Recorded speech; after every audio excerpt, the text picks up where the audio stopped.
Well, hello, everyone. I am so excited because today we have joining us Sadhvi Bhagawati Saraswatji. And Sadhvi is one of the preeminent female spiritualists in the world. And her journey is all about healing and about how she has brought herself to the world itself and to the people in the world and some of the most marginalized communities that Sadhvi helps in India and beyond. So we're so thankful, Sadhvi, that you're with us today. And I think it's especially exciting to have you join us because this is on really the early stages of the launch of your new book, which is very exciting, Hollywood to the Himalayas. And I hope you'll share a little bit of that journey and the book with us. But Sadhvi, it's just an honor to have you. Sadhvi is recognized by the United Nations, by the government of India and the United States, works closely with groups like UNICEF. And we're just thrilled to be able to hear more from you today, which we look forward to sharing with our corporate and international nonprofit audiences and donors around the world that give to global causes with global impact, and hopefully help them and encourage them how to use their story to make a global impact. So Sadhvi, welcome. Well, thank you so much. I'm so blessed and honored and grateful and excited to be here with you today. Well, thank you. And to start off, I think it would be wonderful if you would be willing to share a little bit about your life story and your journey and kind of what have been some of those sensible moments that have shaped that journey and given you kind of a sense of where your path would take you. Beautiful. So I just turned 50 a few months ago. So there have been a lot of moments in 50 years. Going back to those really formative moments in early childhood as our whole self-identity and personality and way of understanding ourselves in the world get created and formed. For me, I had a really interesting juxtaposition. On the one hand, I was born and raised in great opportunity, great privilege. I grew up in California. I had parents who just adored me, gave me everything. I had a fantastic education, both primary education, and also I graduated from Stanford University. Undergraduate, I was then in the midst of a PhD program in psychology. I had all of that, which from the outside looking in, we would need in order to be happy, in order to be peaceful, in order to have our lives be the way that so many of us envision our lives should be, that foundation of a successful, happy life. And on the other hand, I also was really struggling. I had experienced great trauma in early childhood and was impacted by that on a very, very deep level. And it was a history of abuse and abandonment, and that stayed with me, obviously, on a very, very deep level. And it led me in adolescence and in early 20s to do what so many of us do when we have any kind of pain. It doesn't have to necessarily be, something that we would label as a massive trauma. It may just be stress of daily life. It may be unfulfilled expectations. It may be too much uncertainty. It may be feelings of negativity toward oneself. But all of these lead us into this this attempt to free ourselves of that very uncomfortable internal situation. So the pain, the anger, the grudges, the stress, the sadness, the feeling of not being enough, all of that creates that soil in which so many patterns of behavior and patterns of living emerge. And those patterns are very frequently really well-intentioned, but just neither effective nor skillful. And so a lot of us end up turning to substances, drugs, alcohol, food, gambling, sex, Facebook, whatever we may be getting addicted to, whether a hard, severe addiction or a kind of soft, minor addiction. Either way, we tend to go in the direction of things that will, we believe, alleviate the distress of the present moment. And the dilemma with that is that while it's very well intentioned, we really have our own best interests at heart to alleviate that stress and distress. Obviously, it never works. And it actually ends up making the situation internally and externally much worse. And so I was in a situation by the time I was 25 when, from the outside, I was living this great success. I had graduated from Stanford. I was in the midst of a PhD program. I was doing really, really well on so many levels. And yet, I was still struggling on the inside. I was learning to manage that struggle. But the dilemma with that is that managing something is not really the highest goal. But it is what those of us who struggle and get help for the struggle tend to be told is the best we can hope for. So whether it's in therapy or any kind of counseling or any kind of treatment or any kind of help, whether through a book or an individual or a course, whatever it may be, they're aimed to help us manage our pain, manage our anger, manage our grudges, manage our history, manage our negative emotions, manage our negative thoughts, manage our addictions. And it's a wonderful first step. It's certainly better than not managing them. But it isn't a very high ideal.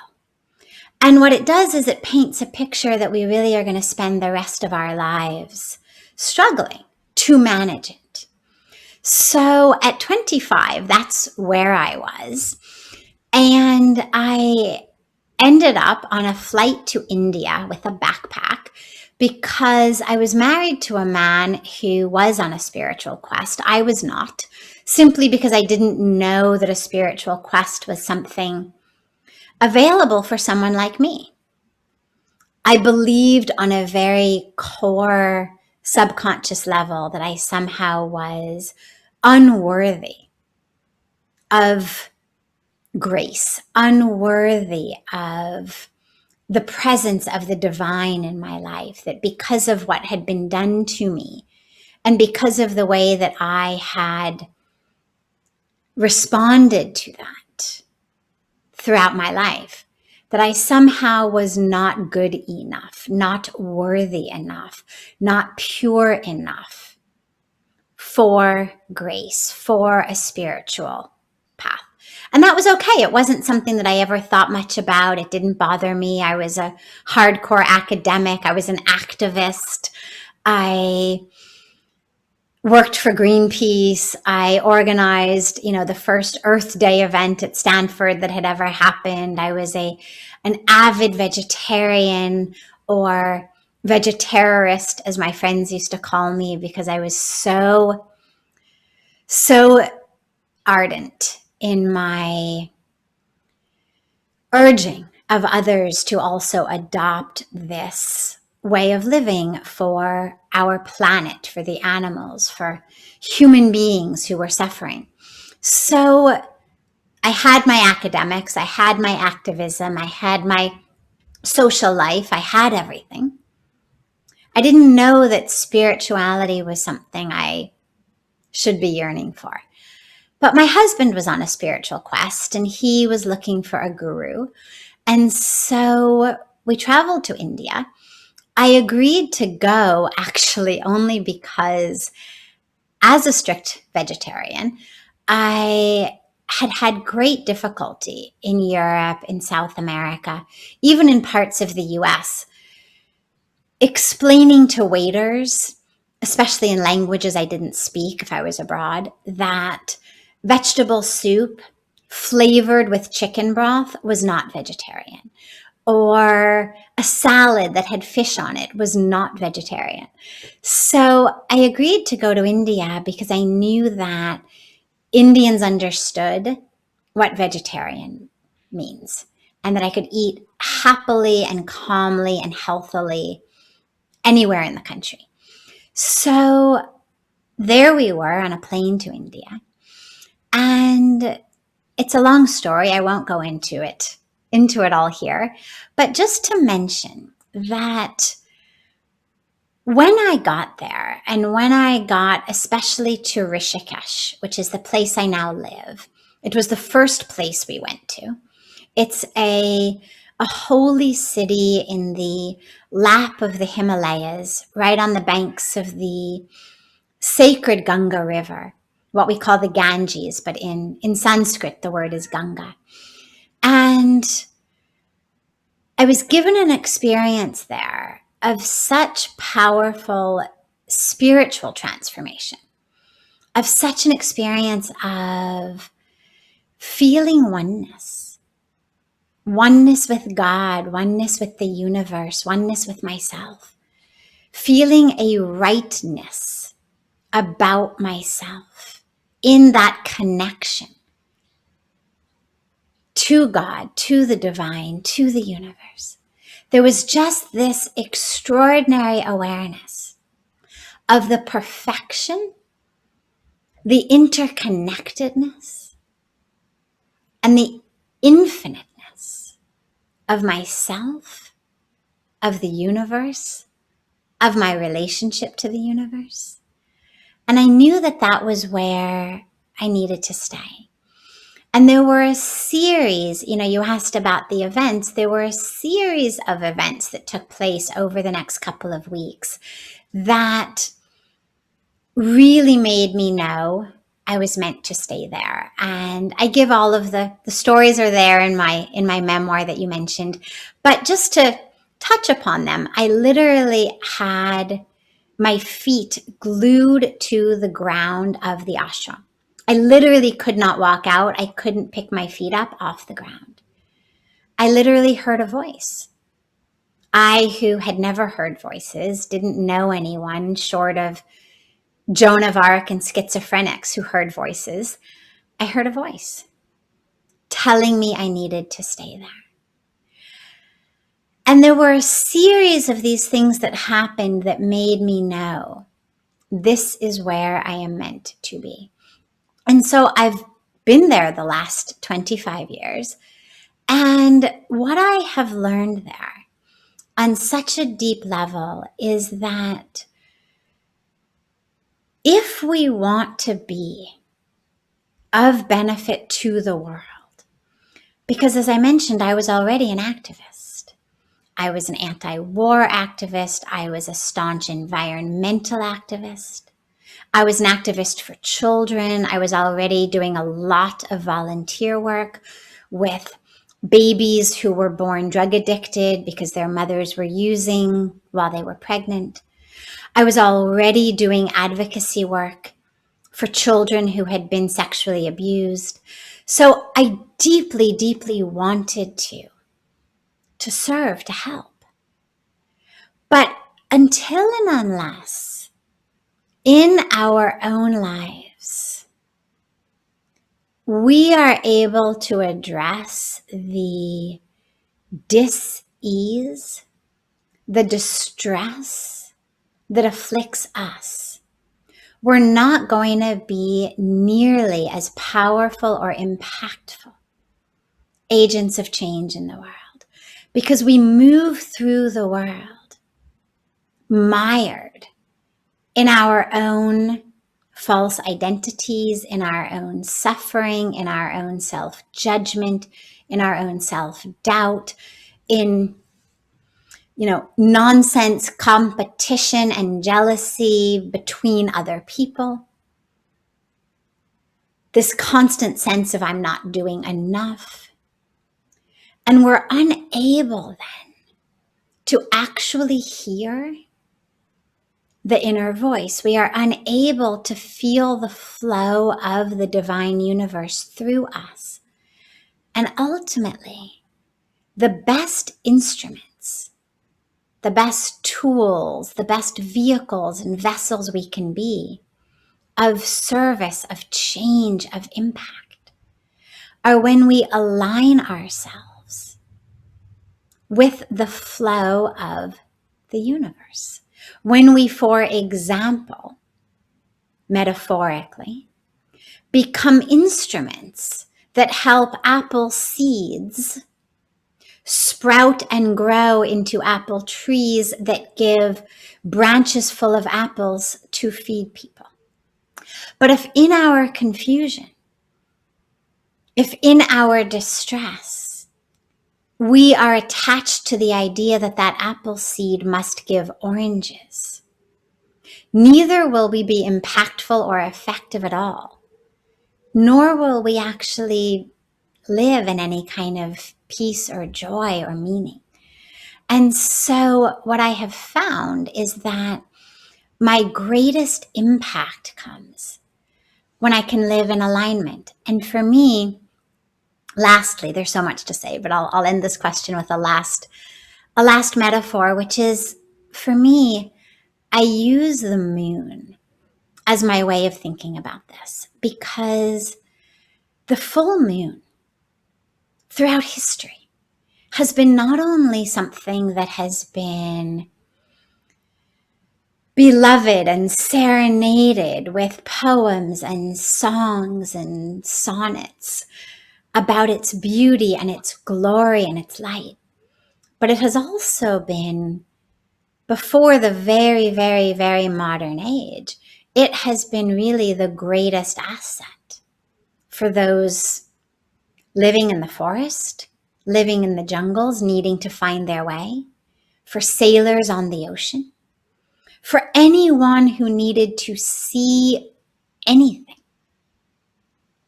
The moon was the way. And yet, we know that the moon doesn't actually have any light of her own. We also know that the moon doesn't actually ever change shape. The moon itself never becomes half or a quarter or full or disappears entirely.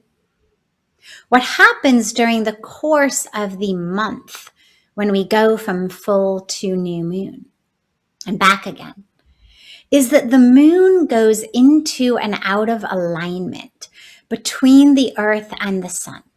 So she becomes a better and not so effective reflector of the light of the sun onto the earth. And what I love about that metaphor is, number one, it takes that burden of responsibility off of me. It's not about what I individually am going to produce. It's what I'm going to be able to be a channel for. Like the moon is that channel of the light of the sun.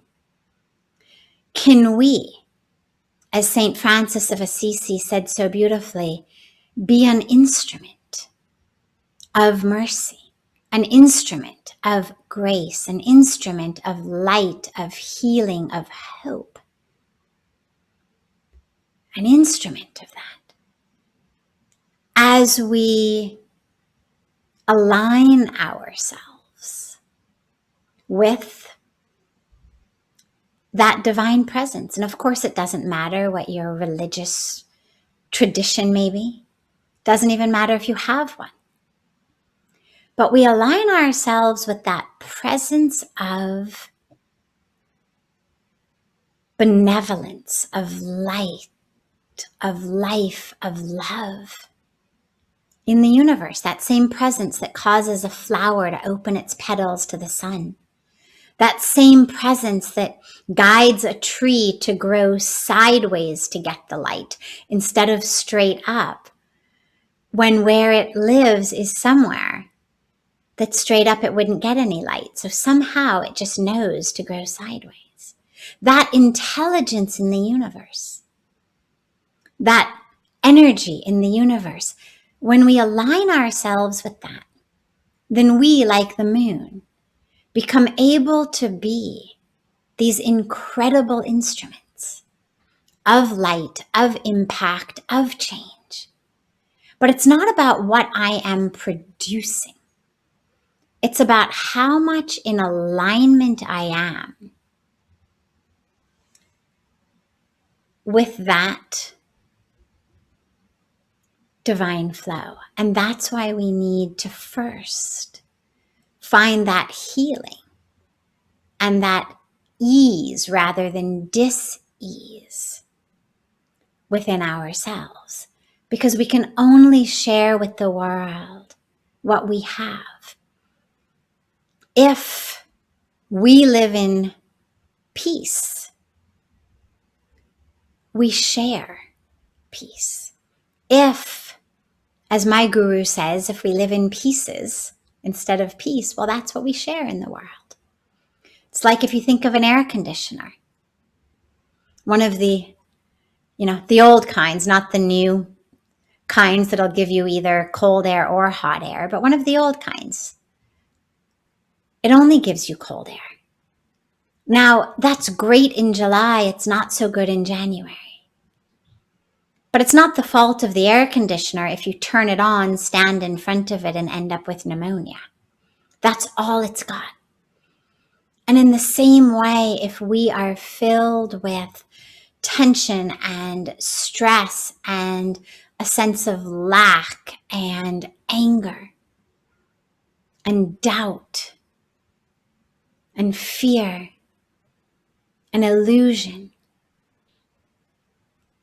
well, we're not going to be able to bring the type of impact that our world needs. So we learn to heal ourselves, for our spiritual unfolding, but also just very practically, because that's the way we become more powerful instruments of mercy, of grace, of healing, of light in the world. Well, Sadhvi, that is remarkable. And to think about your journey, which had, in many ways, the trappings of success, and yet had very difficult times and burdens that you had to carry. And you chose the love. You chose to allow yourself to be emptied, to be able to forgive yourself, to have grace, but also to be in alignment with the universe and give really this opportunity to be an instrument for seeds of hope, which is remarkable. When you think about that, how did that journey and that decision to really be an instrument, how has that impacted your work today? Beautiful. So from childhood, I always knew that I was meant to serve and I was meant to help. I don't even remember how that awareness first came to me, but I do remember I grew up in LA, as I mentioned, but my mother's family was from New York. And so we used to go back to New York every year for Thanksgiving. And because I grew up in a very residential part of LA, Whereas most of LA is, you don't get to walk out of your house and walk down the block and have a store. LA is very, very spread out, very divided. But New York was really, really interesting because we would walk out of my grandparents' house, and right there on the street is everything, is the whole city. And I used to love to buy pretzels and chestnuts and hot chocolate on the side of the road. And so my dad would give me $20, and I was allowed to spend it however I wanted. And I could buy pretzels and chestnuts and hot chocolate. And inevitably, year after year, the same thing would happen. He would give me the money when we got out of their house. And by the time we got to the very first pretzel place or ice cream place or whatever I wanted that day, I would turn to my dad and say, I need money. And he'd be like, what happened to your money? And because he never gave it to me as a $20 bill, he would always give it to me in, lots of loose bills so that I could spend them in different ways.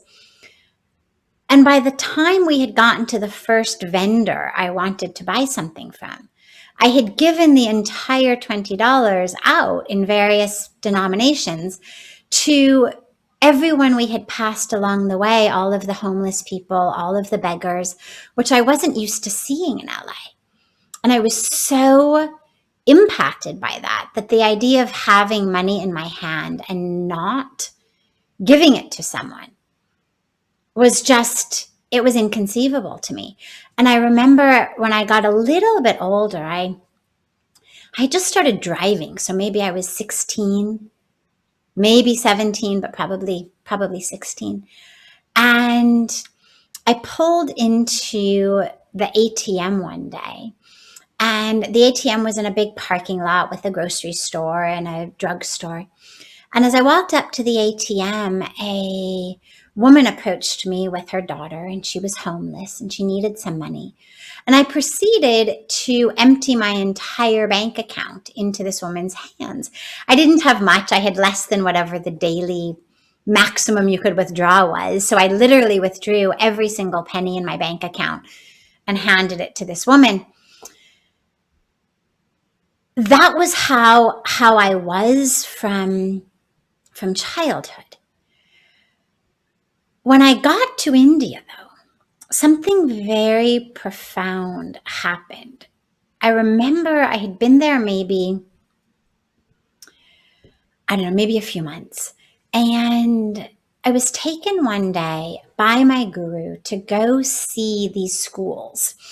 He said, do you want to go on a little field trip? And I said, yes, of course. And he said, because there's this organization that runs free schools in the slums, and they don't have the money to run anymore. And so they've approached us. He is, by the way, my guru is just the embodiment of service as spiritual practice. That's really his motto in the world, is the highest manifestation of meditation is in service.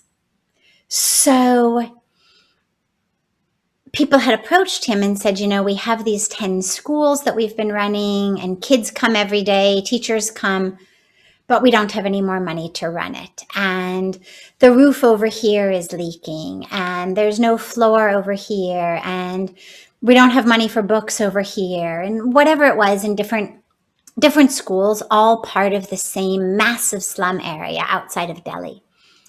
So we went, and I spent the day going from school to school that took place in just quintessential Indian slums. People living in tents made out of tarpaulin and scraps of cloth, goats roaming everywhere, people sort of sleeping on straw mats outside, cooking rice over gasoline fires. And in the midst of this, there were these schools. And God, it makes me cry to this day just to think about it. And so at the end of the day, when we get back to where we were staying in Delhi, it was dinner time, and I was crying and I couldn't eat, and I said, no, no, no. And my guru looked at me and he said, are your tears helping them? And I said, God, of course not. And he's got a very interesting way of teaching, which when you don't know him can sound very harsh. And all I can say is he's actually the most gentle and compassionate being on the planet. It's just, he speaks truth. And the truth sometimes feels harsh, but in the presence of it being spoken with such compassion, you take it in as love and as compassion. So he looks at me and he says, your tears aren't helping them. He said, your tears are only helping yourself. Because sitting here, you feel really good about yourself. You feel like, oh my God, I am such a compassionate human being. Look, I can't even eat my dinner because I'm so upset about these children in the slums. He said, this is not about helping your ego. This is about helping them. And they are not going to be helped by your inability to eat your dinner. He said, if you really want to help them, have dinner, go to sleep early, and get up at 5 o'clock tomorrow morning and figure out how you're going to raise enough money to actually support all of these 10 schools that we need to adopt. And it became this just incredible infusion of power that it wasn't about drama. It wasn't about woe is me. It wasn't about my identification as a child victim of some misfortune, but rather it was about me as an effective, impactful tool, free of my drama, free of my own ego stories, but actually able to be that agent of change. So I did exactly what he said. I couldn't eat much, but I did go to sleep early, and I got up early the next morning, and thus was founded our foundation for children and women that runs schools and orphanages and women's vocational training programs. So the lessons that I've learned at different stages really enabled me to serve in that way. And lastly, what I would say about this is that when we serve, it's very easy to get wrapped up again in that drama. And so whether it's the drama of the, oh my God, there's this horrible situation, let us have a big drama about it rather than actually work to fix it. There's also the drama of us as doers, us as givers, us as the ones who have, those people as other, as the receivers, as those who don't. And the spiritual teaching of giving and serving is actually that it is a spiritual practice. It's not about we who have serving those who don't. It's about those who don't giving us the gift of enabling us to serve them, allowing us to serve them so that we, in serving, might have the opportunity to awaken spiritually into the awareness that there is no separation between us and them. That we are serving our own self. As we are a reflection of the divine, so are they a reflection of the divine. As we are soul, spirit, consciousness, so are they soul, spirit, consciousness, just in different physical forms. And they are giving us the opportunity to have an expanded sense of self, Because at the moment, my sense of self is just me right over here. This is where I end. I'm, a certain height from toe to head. I'm a certain weight. I occupy a certain amount of space. This is me. But that's a very limited view of self. The expansive view of self is that it's all us. Every starving child, every woman dying in childbirth, every tree being felled, every river being polluted, every child dying of diarrhea from drinking the water of the river that was polluted. They're all us. And through the act of service, we are able to have that experience. And it's interesting because although I have learned this in the Indian context, in the Eastern tradition context, I think about the teaching that Jesus Christ gave of love thy neighbor as thyself.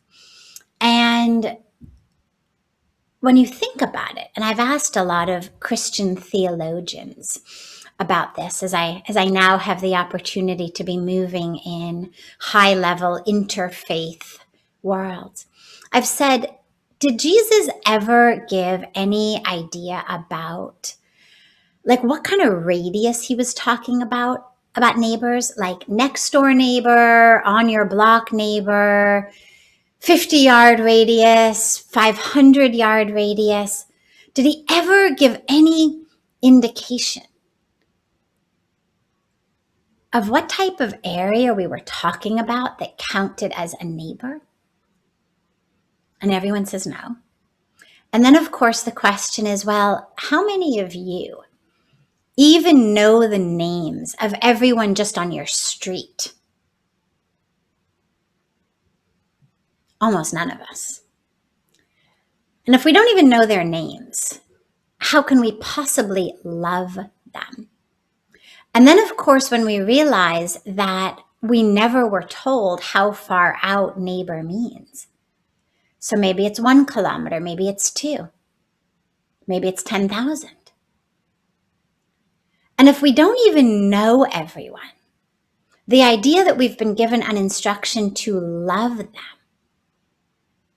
doesn't seem to make much sense, and it certainly doesn't seem like it can be fulfilled. And yet here it is. It's canon. It's scripture. It's the word of the divine. And so what to me it means is that what he's saying is love God and recognize that everyone is a reflection of, manifestation of, child of, however we think of it, of God, the same way that you are. And therefore, when you see anyone, rather than seeing them as other, even if they are your 10,000 kilometer away neighbor, instead of seeing them as other, you see them as self, because you can't love them as self until you recognize them as self. And the only way to recognize them as self is to recognize that we are one with the divine, the child of the divine, the reflection of the divine, as is everyone, which means we are one.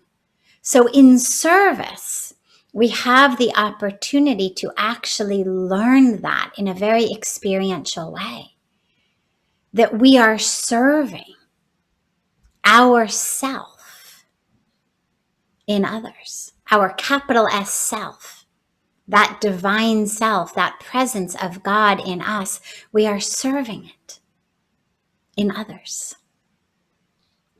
Yeah, in fact, I think of the words of Martin Luther King Jr., who said, service is one of the greatest endeavors, service to others, one of the greatest endeavors anyone can undertake.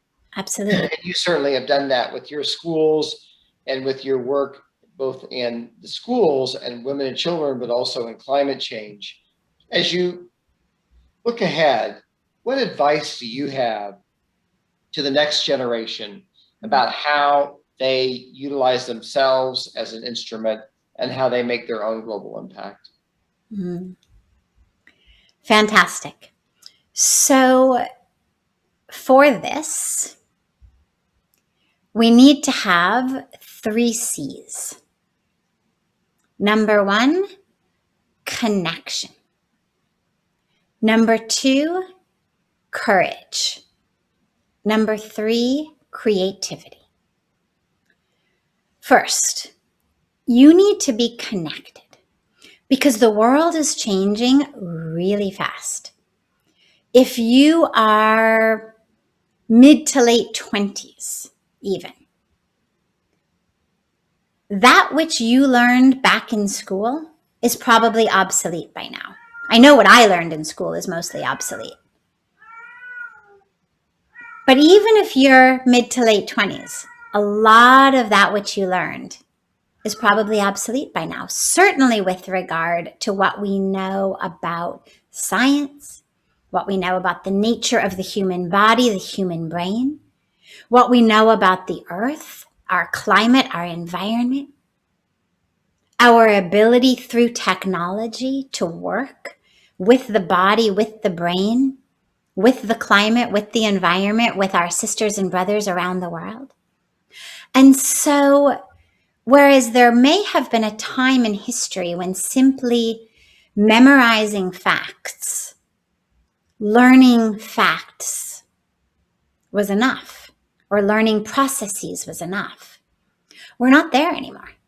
By the time you learn it, there's already a new process, right? It's like all of us, we learn how to finally work this model of phone and now it's obsolete. Or I learned how to finally make a certain app work and now there's, nobody uses it anymore and you have to learn a brand new one.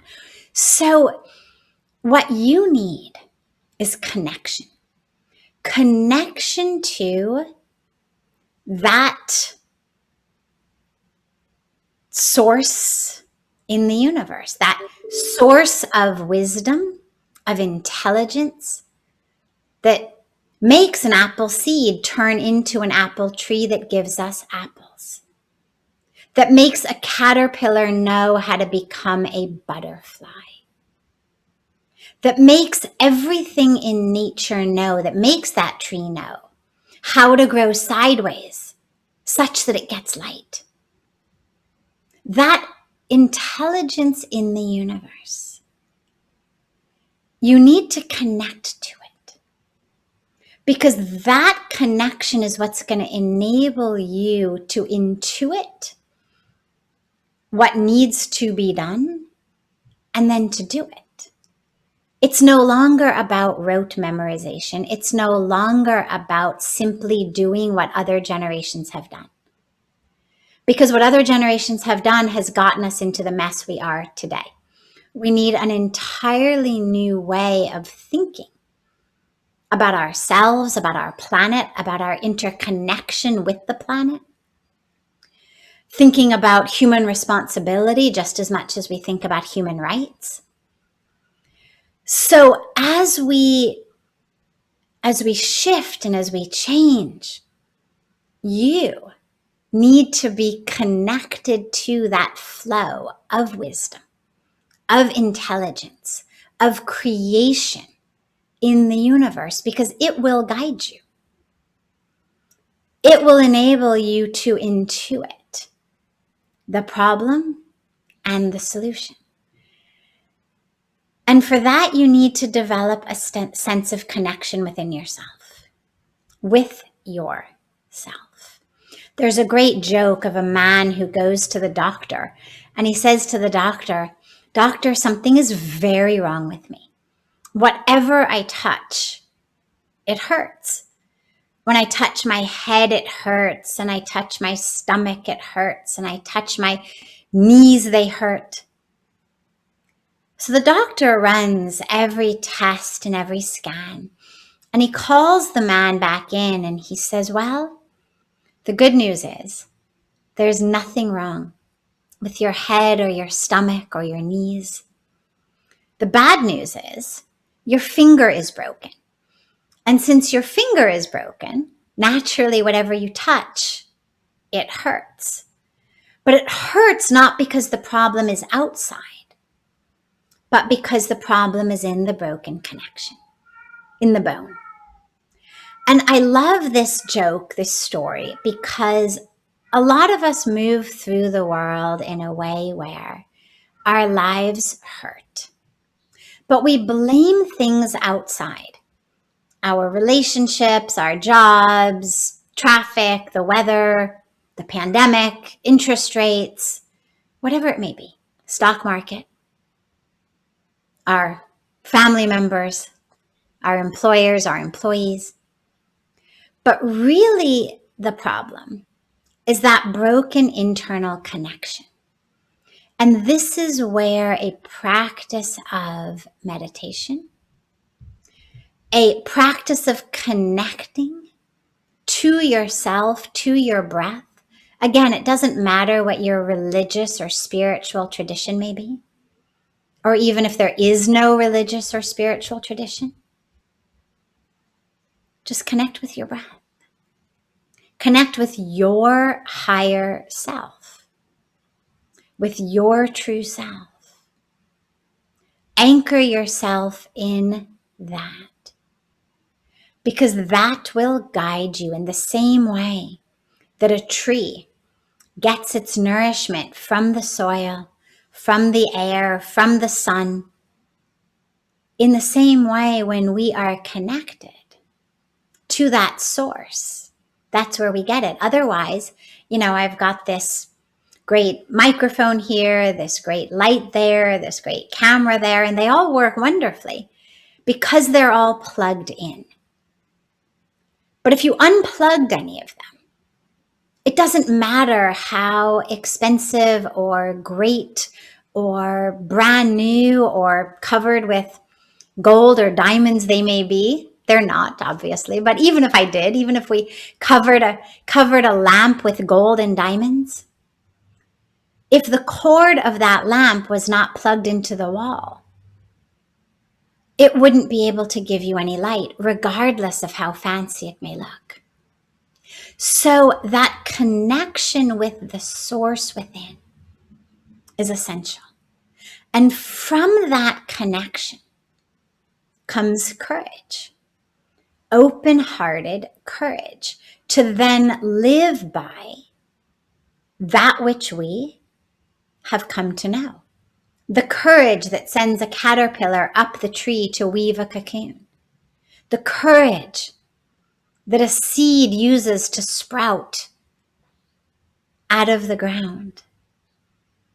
The courage that all of creation uses to manifest itself. As you're connected, you will find that courage. And it's going to be courage to walk your path, to fulfill your purpose, your dharma, with your impact, and to know that the universe is sending impact through you, is sending service through you, is using you as an instrument of mercy, of grace, of healing, of light for others. And then lastly, creativity. Because as I began, the world keeps changing. So that which we thought worked 20 years ago is no longer that which we know works today. The world changes, our technology changes, our information changes, our abilities change. And as all of that changes, we have to be courageous to be creative in our approaches, in our way of solving, in our way of serving. And that's what you all have that is so extraordinary. Yes, earlier generations have done it in certain ways. And yes, you are going to come in and be able to say, hey, wait, why not like this? Hey, wait, why not that?